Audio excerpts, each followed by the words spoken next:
Rome seemed to own the world. Her empire stretched from Scotland to the Sahara. Her army controlled 3 continents. 50 million people lived under her laws. Rome's empire was the greatest political prize the world had ever seen. This is the story of those who would do anything to win it.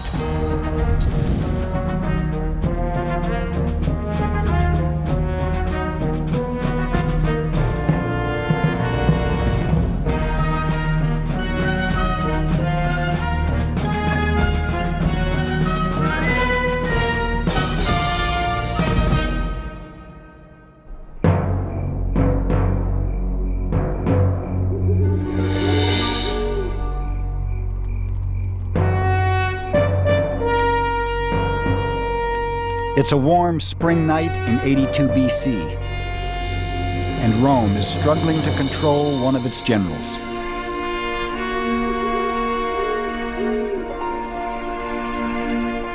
Lucius Cornelius Sulla has camped 50,000 soldiers just outside the city to intimidate his opponents in Rome.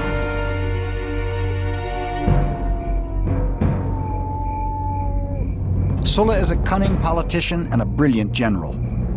He's returning from a successful 4-year campaign in the East and is used to getting his way. He meets with the Roman Senate and demands they give his soldiers land as a reward for their conquests.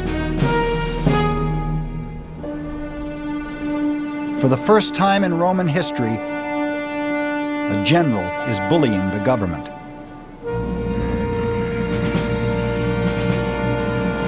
The senators refuse. At issue is the very future of the Roman state. Can Rome's civilian government control the ambition of her generals? Or will brute force triumph over the rule of law?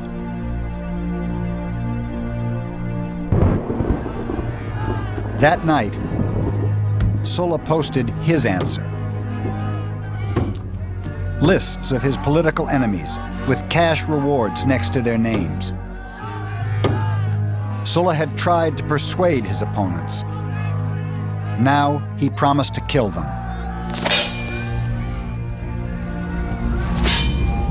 It was a bloodbath. Thousands died. Husbands were slaughtered in the embraces of their wives, sons in the arms of their mothers. And those who were killed in the passion of the moment were as nothing compared with those who were just butchered for the sake of their property. Plutarch.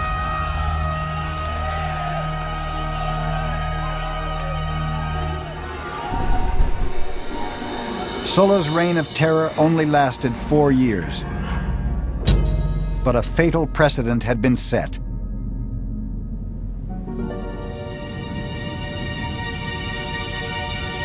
A general had returned from war and persuaded a Roman army to help him seize power in Rome.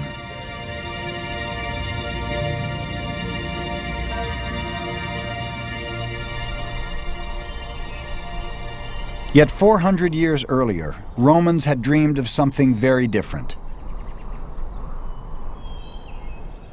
When Rome was nothing more than a village on the banks of the river Tiber, Romans made a revolutionary commitment that would change the course of history. After years of tyranny under Etruscan kings, they dreamed of a government based on restraint, trust, and the rule of law. In 509 BC, they created the Roman Republic, the world's first representative government. SPQR, Senatus Populus Quae Romanus. The Senate and the people of Rome was its motto. The Republic was a bold experiment in communal government. Wealthy and poor farmers agreed to share power. The rich served as Rome's leaders, the poor as her soldiers. In return, everyone had a say in how the government was run. Romans knew the key to the Republic's success was responsible leadership. And in Gaius Quintius Cincinnatus, they found a legendary role model. The Senate granted Cincinnatus, a Roman landowner, absolute power to defend Rome from an aggressive local tribe. He accepted the position and defeated the enemy. 14 days later, he voluntarily resigned and humbly went back to work on his farm. His sense of duty, sacrifice, and loyalty to the state embodied everything the new republic stood for.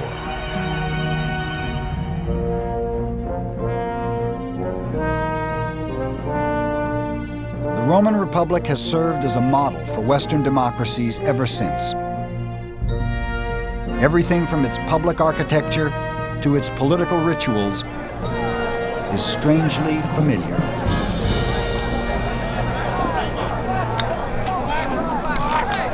Once a year, the whole city would turn out to vote for its leaders.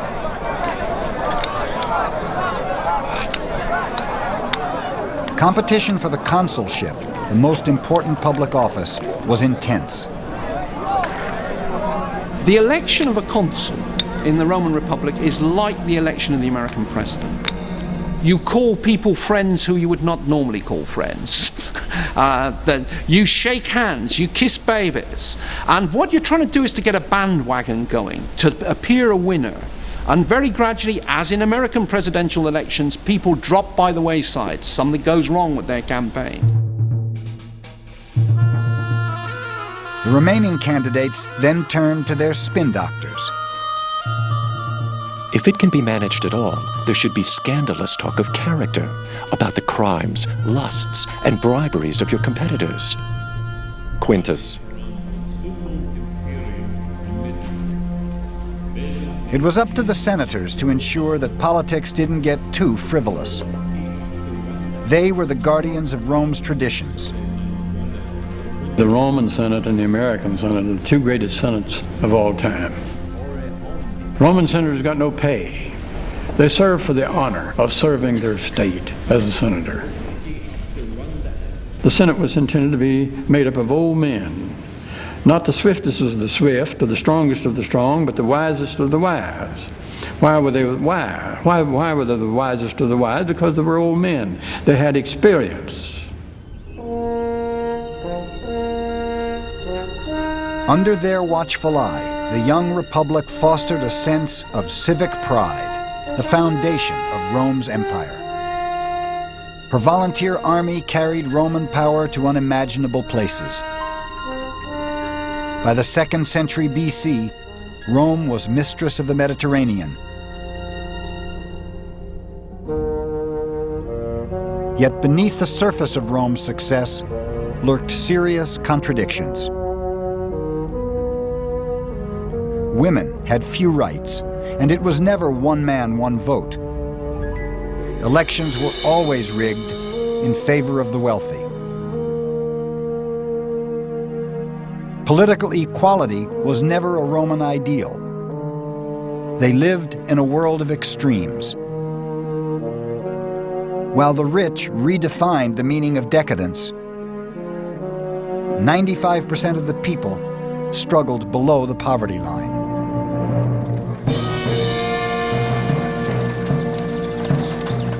This social imbalance would fuel the most disruptive tradition in Republican Rome: patronage.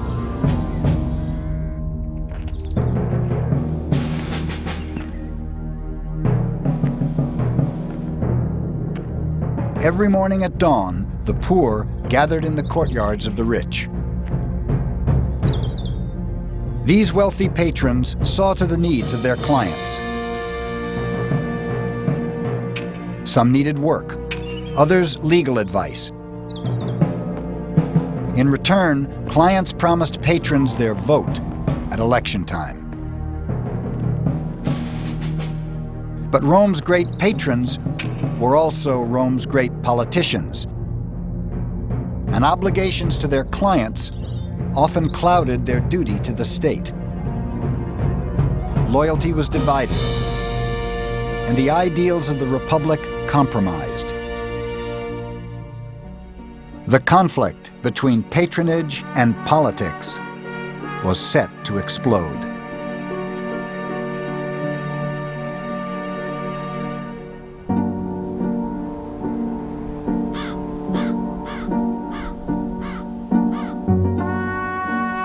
A small group of wealthy families ruled Rome. Notoriously conservative, they protected their own interests and quietly resisted reform. Until one of their own broke the code of silence. Tiberius Gracchus was born to privilege. Grandson of Scipio Africanus, conqueror of Hannibal, and son of Cornelia, an intelligent, ambitious woman who poured her ideals into her two sons, Tiberius and Gaius. She told him she was tired of being called the daughter of her father, Scipio. She wanted to be known as the mother of her sons.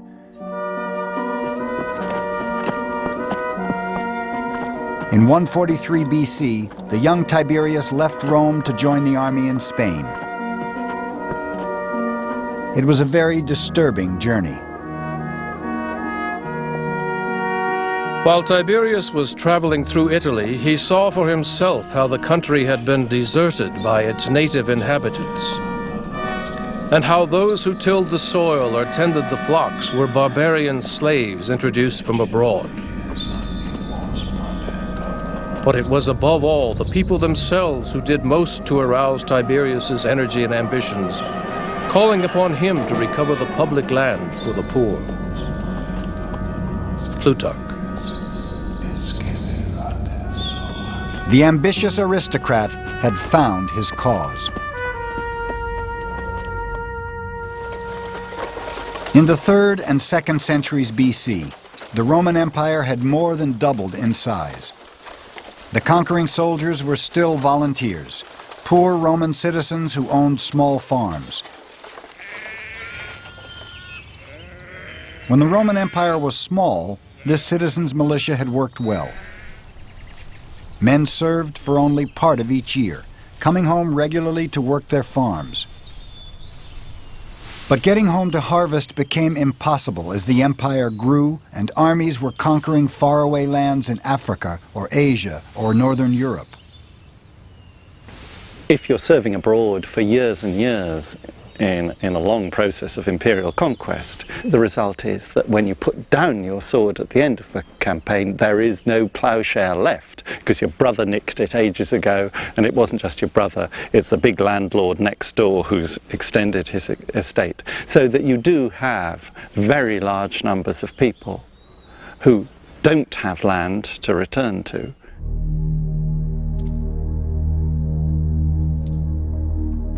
Their new estates netted the Roman aristocracy obscene profits, which they used to buy foreign slaves to work the land. So when veterans returned from war, they'd lost their land to the wealthy and their jobs to slaves. Tiberius Gracchus promised to change all that. The wild beasts that roam over Italy have their dens and holes to lurk in. But the men who fight and die for our country enjoy the common air and light and nothing else. It is their lot to wander with their children, houseless and homeless over the face of the earth. The truth is that our soldiers fight and die to protect the wealth and luxury of others. They are called the masters of the world, but they don't possess a single clod of earth which is truly their own. Gracchus.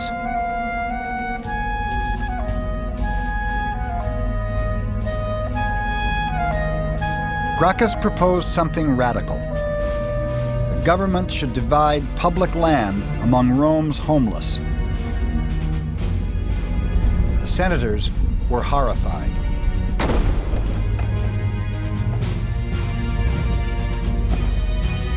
His plan threatened their own huge estates and also their political livelihood. If passed, it would make Tiberius Gracchus the patron of Rome's massive underclass. He'd be the most powerful man in Rome. The story of Tiberius Gracchus is the Roman aristocrat who cheats. He does the thing that they've all got a little convention among themselves. There's some things you do, there's some things you don't do. And you don't bust the system by going straight to the people and offering them things. You can see it as breaking a system of patronage. The Roman elite panicked. A group of senators confronted Gracchus as he was speaking to his supporters. In a fit of rage, they beat him to death with the chairs they were sitting on. Rome's boldest reformer was then dumped into the river Tiber.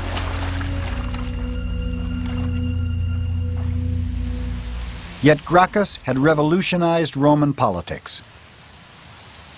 By championing the needs of the poor, Gracchus had shown how an ambitious aristocrat could outmaneuver his conservative peers. But people power would do more than divide Rome's leaders. Ultimately, it would threaten the Republic.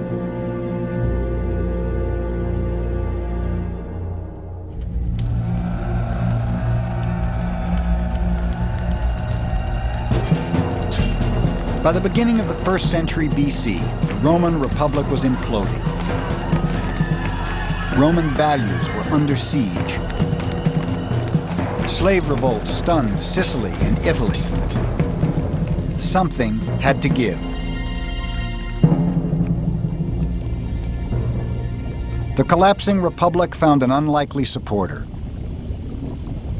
Born in a wool-dyeing shop in central Italy in 106 BC, Marcus Tullius Cicero dedicated his life to opposing the greed and violence that threatened his world. He was a self-made man, earning a name for himself as an orator and lawyer in Rome, relying on his eloquence and intelligence to outwit wealthier opponents. Cicero believed the key to the Republic's future was in her past. There, Cicero saw the image of Cincinnatus and the ideals of restraint and self-sacrifice he embodied.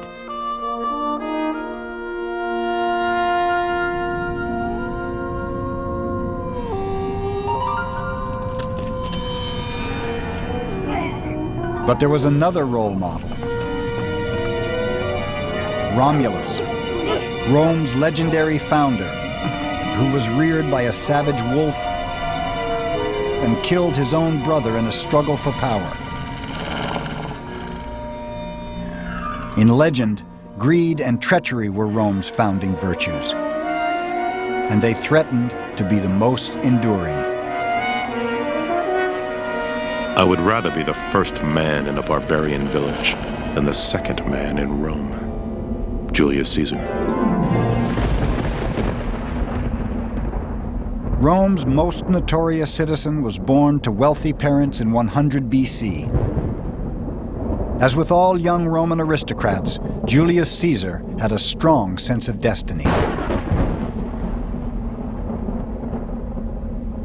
As a child, he dared to claim he was descended from the goddess Venus. Caesar's first official post was as a military officer in Spain. There, the 30-year-old Caesar stared at a statue of Alexander the Great. How had he achieved nothing, he wept, when at his age, Alexander had conquered the world?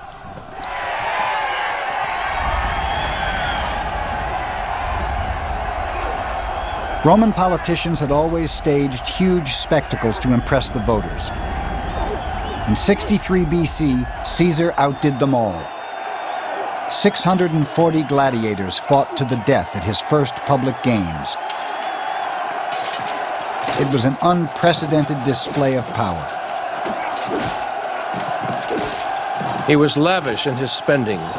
He purchased a short-lived fame at great expense. Plutarch. But Caesar knew there were two secrets to gaining power in Rome. One was playing to the people. Commanding a successful army was the other.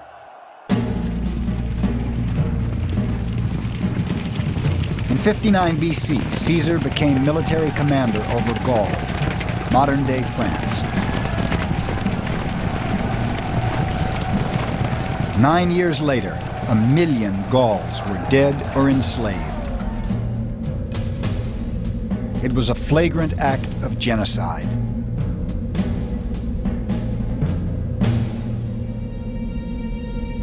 Caesar would now summon the ghost of Sulla, Rome's first warlord. Like Sulla, Caesar was returning from war with an army loyal to him, not Rome. Like Sulla, Caesar wanted something the Republic could never allow. In January 49 BC, Caesar committed the ultimate act of treachery. Following in Sulla's footsteps, he persuaded a Roman army to cross the Rubicon and march into Rome. The monstrosity of Caesar's character is concealed in his gay and friendly manner. No one knows what to do. If we resist, there will probably be bloodshed. Cicero. The Senate quickly chose Pompey, conqueror of the East, to defend the Republic. But Caesar wanted absolute power, even at the price of civil war. Rome's two greatest generals met in Greece. Brother against brother, eagle against eagle, flag against flag.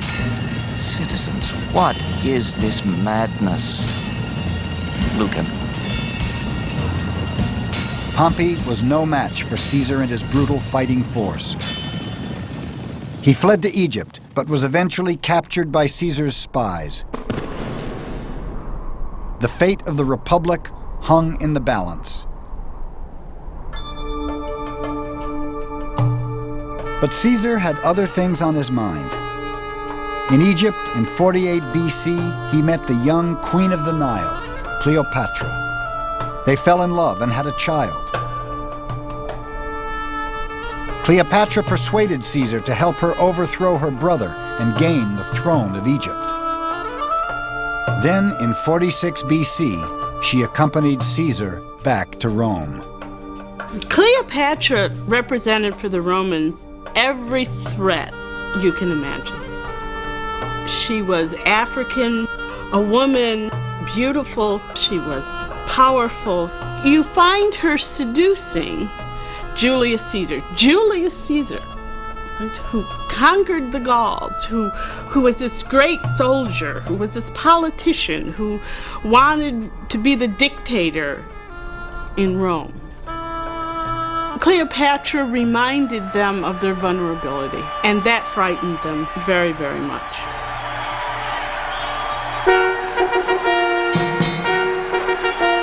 Vulnerability was not something Caesar understood.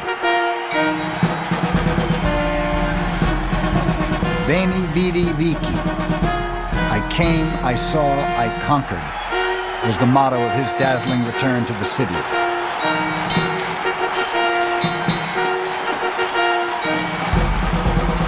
That evening, he threw a banquet for 22,000 of Rome's poorest citizens. Hypnotized, the people did the unthinkable. They voluntarily voted Caesar the absolute powers of a dictator.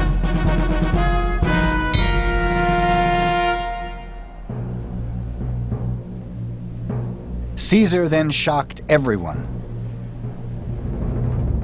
He used his total control not for revenge, but social reform. Like Gracchus, Caesar gave the Roman poor what they wanted. He made sure no Roman citizen ever went hungry. He gave grain to the poor and land to his soldiers, paid for by himself. Caesar, the benign dictator, was incredibly popular. Like Gracchus, he was a little too popular for some. Here was a man who was desperate to be king of the Roman people, master of the whole world. A man who believes such an ambition to be morally right must be insane. Cicero. In February 44 BC, he went too far. Caesar asked the people to elect him dictator for life. To accept absolute power forever was an open insult to his Republican peers. Cicero was disgusted and retired from political life in protest. The Senate wasn't so meek. They invited Caesar to explain his actions. It was the Ides of March.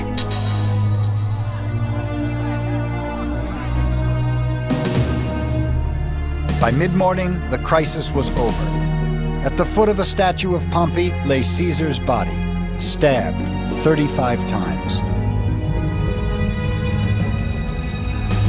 Rome's poor were outraged. At Caesar's funeral, they lit torches from the pyre and set fire to the houses of the assassins. That night, a comet blazed across the sky. It seemed an omen. Julius Caesar, the champion of the poor. The citizens of Rome declared him a god. That changed everything. For the poor had made it clear they valued the gifts of a dictator more than the empty promises of a republic.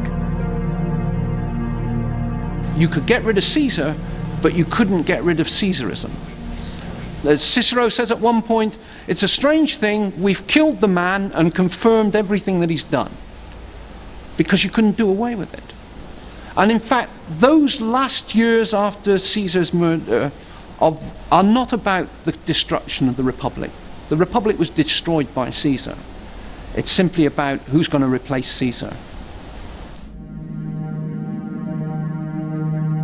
Two rivals came forward to vie for the dead dictator's absolute power. Octavian, Caesar's 18-year-old son-in-law and heir, and Mark Antony, Caesar's closest friend and ally, no stranger to the politics of intimidation. In 43 BC, Antony raised an army and surrounded the Senate. The Republic was once again under siege. Cicero came out of retirement to attack Antony. He thought Octavian was the Republic's last chance. Cicero confronted Antony in the Senate. Your ambition to reign is as fierce as Caesar's. I would gladly offer my own body if my death could redeem the freedom of our nation. Antony took Cicero at his word, and 2 months later, his thugs murdered the Republic's boldest defender. His hands were cut off and put on public display in Rome. Its conscience dead, the Roman Republic was in crisis.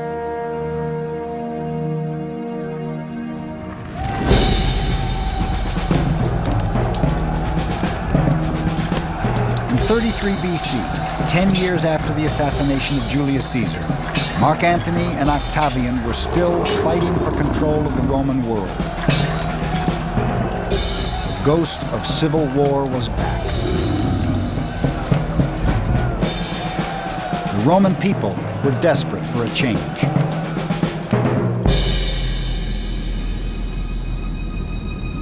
The rule of a single man is the only remedy for a country in turmoil.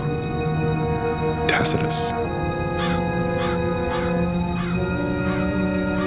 Octavian finally defeated Anthony in 31 BC to become the undisputed ruler of the entire Roman world. But his greatest victory would be one of statesmanship. Octavian was poised to redefine the very meaning of power in Rome. He understood patronage was the secret to control in Roman society. With Rome's vast treasury at his disposal, he set about making every Roman his client, obligated to him, the universal patron. Octavian handed out huge cash bonuses to Rome's army. He now had the undivided loyalty of over 400,000 soldiers.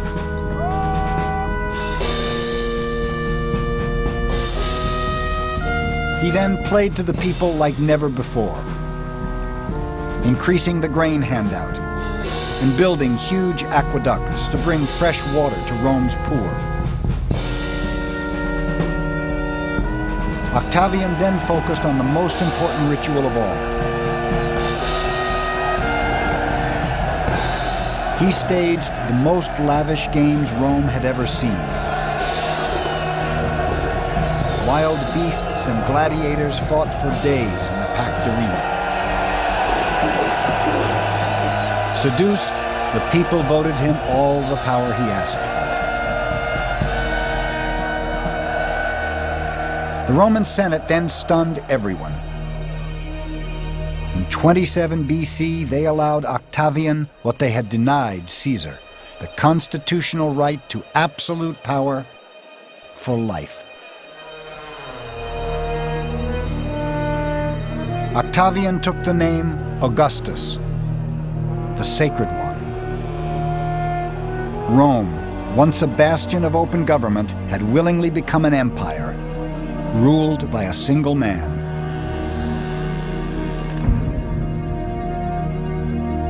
Octavian Augustus had become the Roman Empire's first emperor.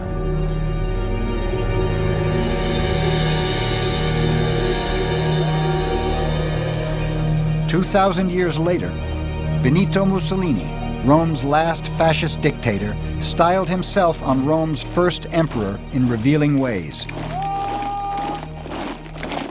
Like Augustus, Mussolini seized power by force. Like Mussolini, Augustus forced a consensus through intimidation. But for the vast majority of people in the Roman Empire, that didn't matter. For them, Augustus was a savior. He offered the peace and stability they had craved for nearly a century. From the Atlantic to the Euphrates, from Spain to Syria, people were free to think about something other than war. It was the Pax Romana, Rome's golden age, the longest period of peace Europe has ever known.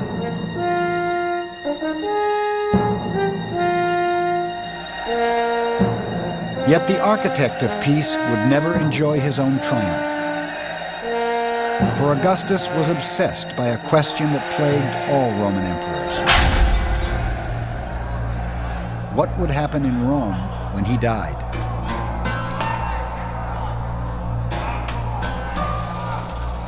The dilemma of dynastic succession would haunt Augustus for the rest of his life.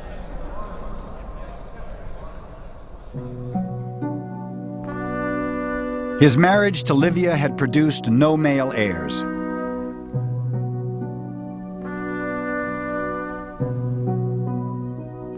The burden of producing one fell on his young daughter, Julia. Augustus carefully selected her partners. Julia was married first to her cousin, Marcellus, but he died tragically at the age of 19.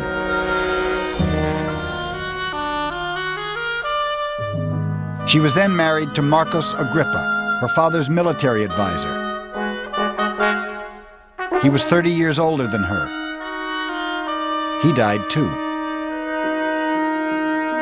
Finally, Julia was paired with Tiberius, her own stepbrother. The only thing they shared was a mutual dislike for each other's company. Poor Julia was overwhelmed by the arranged marriages. Inevitably, she looked elsewhere for intimacy. Rome's gossip mongers had a field day. His daughter was shameless beyond imagination. She had been accessible to scores of lovers. The very forum in which her father had proposed a law against adultery she had chosen for her debauchery. She daily resorted to the life of a whore, selling her favors to even unknown lovers. Seneca. Augustus was trapped. 10 years earlier, he'd passed draconian laws banning adultery, on punishment of exile or death. The emperor was forced to banish his own daughter to an island off the coast of Italy. Julia was never allowed to return to Rome. The pressures of dynastic succession had claimed its first victim.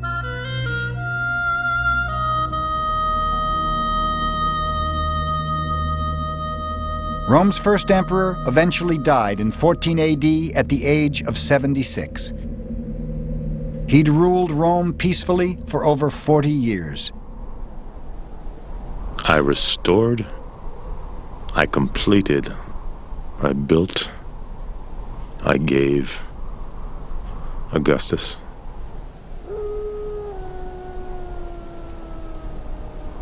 Augustus had given Rome a sense of pride, stability, and prosperity. Yet he'd failed to provide what every dynasty needs most: a sense of security. Imperial power seized by force could always be lost to force.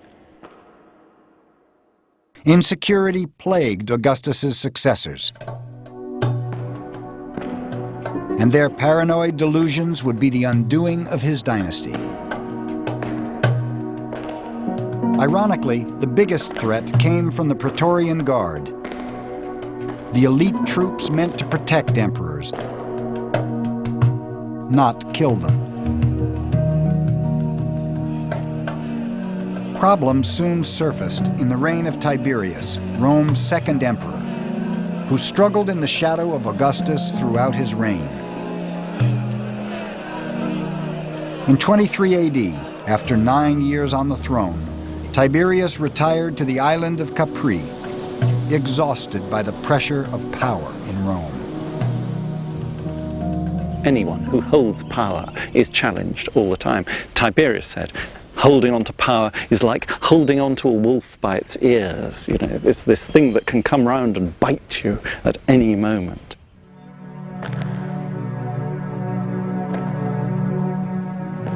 Tiberius left Rome in the care of Sejanus, his trusted Praetorian commander. But Sejanus did not want to help the emperor. He wanted to be emperor. And with Tiberius away from Rome, he played on the emperor's paranoia. Sejanus told Tiberius conspiracies existed all over Rome, but they were just a smokescreen to justify the murder of anyone who stood between him and the imperial throne. He even imprisoned the emperor's family. Oblivious, Tiberius made Sejanus his co-consul in 31 AD. The truth finally reached Capri. The emperor acted quickly. He invited Sejanus to the Senate, promising a promotion. But it wasn't a letter of promotion. It was a warrant for his arrest. Sejanus never made it to trial. His treachery highlighted a fundamental problem in imperial Rome. Everyone knew that the Praetorian Guard watched over the emperor. But who watched over the Praetorian Guard? Tiberius responded just in time.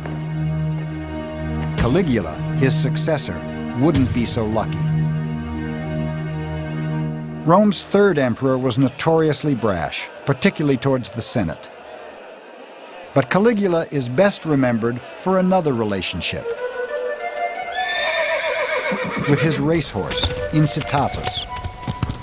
The emperor gave the horse a marble house and an ivory bed. He regularly invited the horse to dinner in the imperial palace and even threw huge parties for him.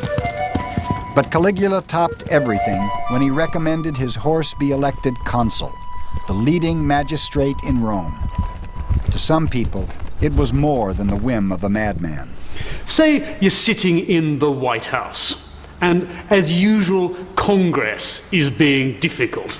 And you want to say, I want to go in front of the American people, and I want as president to demonstrate my contempt for Congress. And how am I going to do that? I'm going to make my dog a congressman.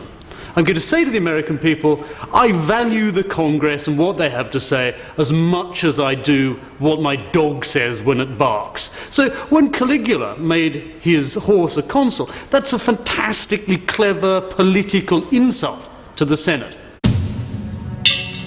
Rome's rich and powerful were not so impressed. On the 24th of January, 41 AD, they bribed the Praetorian Guard to murder the emperor. But they wouldn't have killed Caligula if they knew of the horror to come.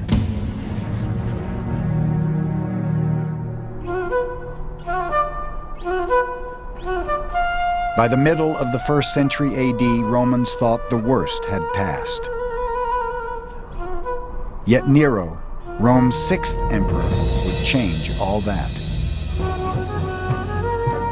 In the beginning, they were just rumors.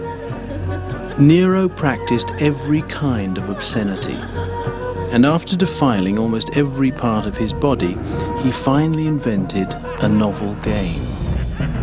He was released from a cage dressed in the skins of wild animals and attacked the private parts of men and women who stood bound to stakes.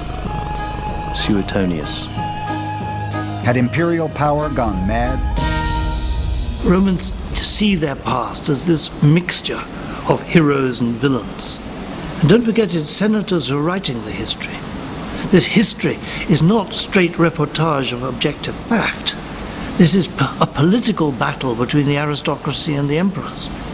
It's in the aristocrats' interest to belittle emperors. They can't belittle them while they're alive. They belittle them while they're dead. But Nero was as much a victim of imperial power as its villain.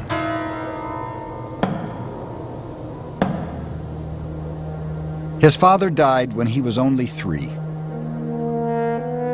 He was brought up by his overbearing mother Agrippina, who had one ambition: to make her son emperor.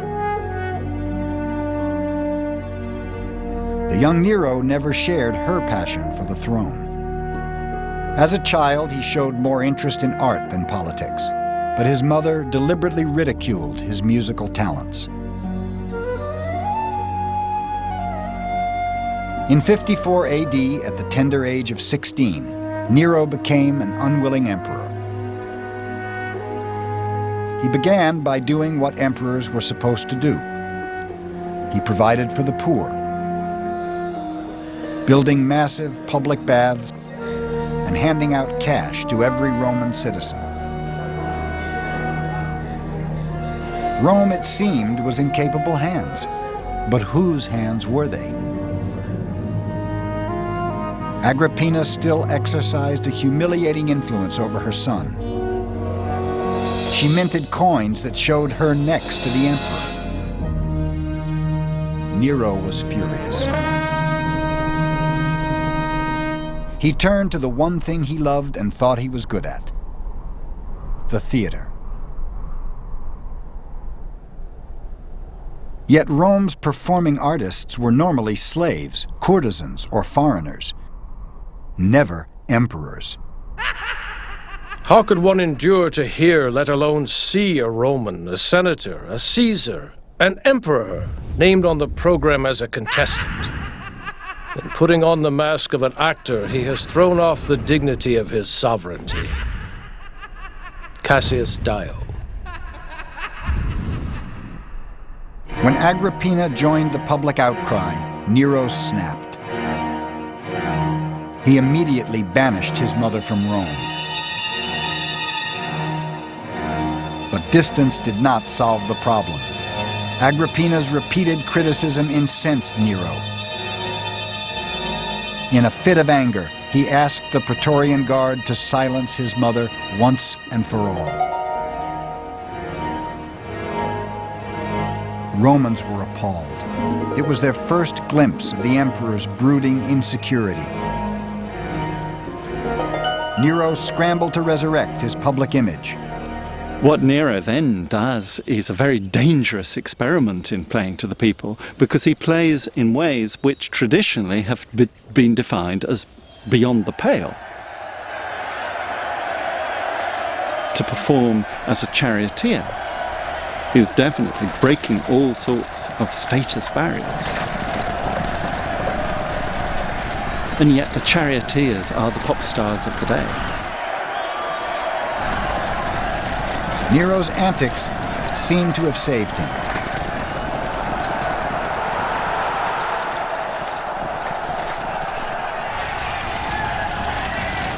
In 64 AD, a huge fire swept through Rome, destroying a third of the city. Half the population was left homeless. Nero's response was equally tragic.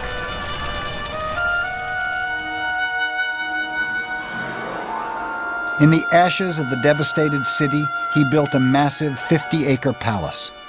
His golden house had lavish gardens and huge lakes, even a private zoo. The emperor finally had what he'd always wanted, a peaceful retreat from political life.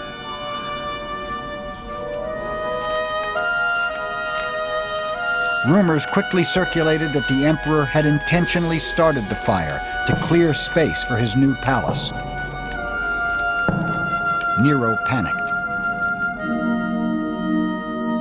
He frantically searched for a scapegoat and settled on an obscure cult that had recently arrived in Rome.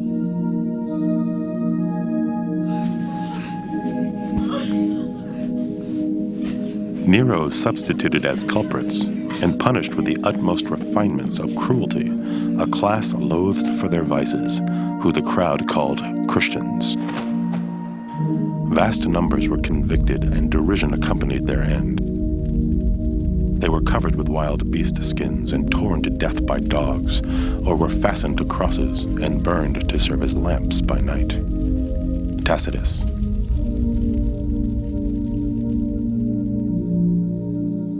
Most Romans felt sympathy for the victims.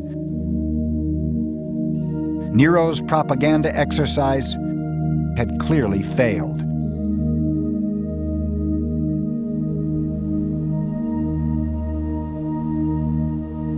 Once again, he took refuge in his own artistic fantasies and set off on a singing tour of Greece. The Greeks alone are worthy of my efforts.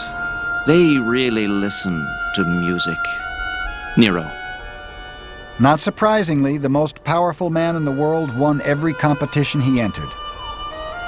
The emperor bribed judges and forced audiences to sit through every performance.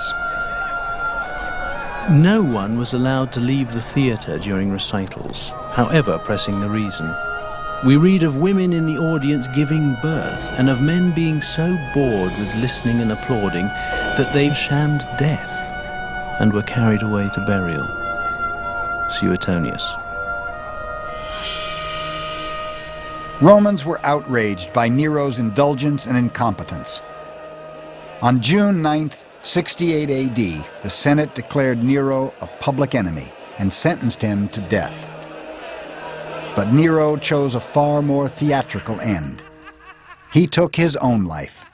His final words, "What an artist the world is losing."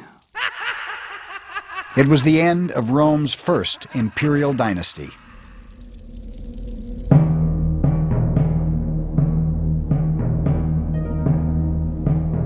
Augustus had ruled with restraint.